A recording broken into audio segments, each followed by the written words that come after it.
Do young people just look at all this stuff through a different lens to people of my age? Am I young people? You're sort of in the middle. I'm 30, I'm 34 years old. You're nearly middle-aged, so, you know, but what's your general sense about how generations... I mean, is this a generational thing? Do older people have a different view of the royal family and monarchy to young people, partly because of things like that? I suppose so. I mean, most of my guests on Big Fish are slightly older. And you know, typically they've had very interesting stories of how they rose to be successful, and lots of that has come through hardship and failure, and it's how they've navigated you know, treacherous and difficult times to become who they've become. You know, I can't really speak to the mental health of the younger generation, but I certainly feel things might be a bit softer nowadays.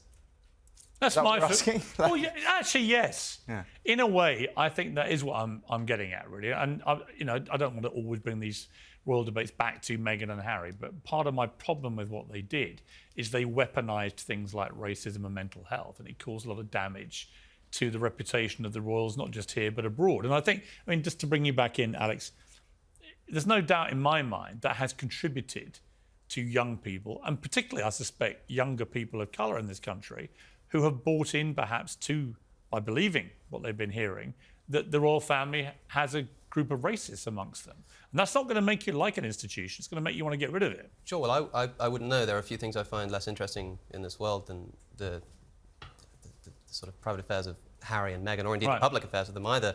But the problems of the monarchy predate these two individuals. I mean, there are plenty of ways, to respond to what you were saying earlier, to engender national spirit and buttress the economy that don't involve subscription to a controversial hereditary dynasty, whose right to rule is still, if I might be allowed to remind you, officially legitimised by the authority of an Anglican God that doesn't exist. I'm sorry, I just can't take this seriously. I understand so why they have to... You're an atheist anti-monarchy. I understand why they have to keep up with the crowns and the capes, because without these, who are these people? Nothing more than thinly... Well, I might say the same about you. I mean, who are you, an atheist anti-monarchist, to tell me how this country should be run? Right. I think why do you have more rights? The only qualification a person needs to criticise the head of state is citizenry. Within that state, I'd be quite concerned if you disagreed with that.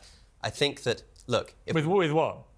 If you thought that you require more of a reason to criticise your head of state than just being, supposedly, a subject to that head of state. I mean, at the moment somebody claims the right to rule over me by birthright, I think I sort of automatically adopt the right to criticise them too. I'm not the one who requires... Just to be clear, you'd rather be ruled by Boris Johnson? I'm not the one who requires... Would you rather be ruled by Boris Johnson? I'd rather have an elected head of state, yes. Yeah, like Boris Johnson or Sure, Liz yes. Truss? I'd much rather. You can see the problem with elected heads of state. They're often complete... Do you not see stability in the royal family in the sense that they have always been there, and kind of, you know, if they do continue, will always be there, whereas politicians kind of come and go. Yeah. Yes. And politicians, you know, are in 1 minute, and then somebody does something and all of a sudden they're ousted. And also, it's typically, you'll always have kind of 50% of the country that dislikes any particular kind of head of state, you know, and so aren't the figures just on paper for the royal family better than any politician in history? Perhaps, but aren't you troubled by the incessant referral to these people as Highness and Majesty? Highness is a relative... Well, I'll tell you what I'm more offended by. Highness is a relative... Tell you what I'm more offended by. Higher than what, Piers? I'm more Higher offended... than what? And on what grounds? Let me tell you, I'm more offended by calling Boris Johnson the Right Honourable Gentleman. We could probably do with getting rid of that. So when it comes to titles, that gives me more of a problem than calling Charles King. Anyway.